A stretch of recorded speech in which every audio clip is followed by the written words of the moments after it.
So my name is Dane. I'm a second year game design and development and psychology double major.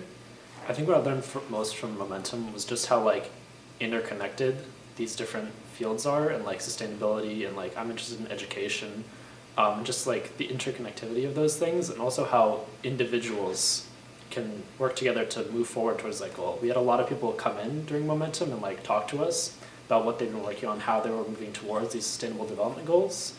And it was just interesting to see how the power of an individual can affect a community.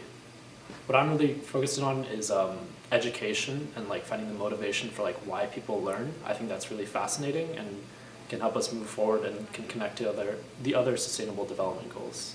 Right now I don't really have a strong connection to the community, but I'd like to find an organization that I'm passionate about and find one that cares about what I'm interested in, and then I can help them execute on their vision. So I'm a game designer, I'm a software developer. That's what I do on a day-to-day basis. And so developing software that people can learn from and making educational games is really what I'm trying to do with my career.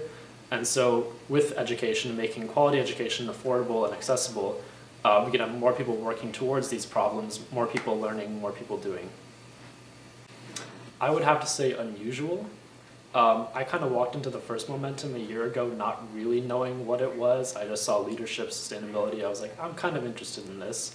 And so I showed up on the first day, and immediately Amanda drew me in. I was instantly this is the coolest thing ever. And it was just a very unusual experience coming into something I had very little experience with. And they approach it in a very unusual way that they give you the facts and tell you what the problems are, but they also tell you how you can personally solve those problems.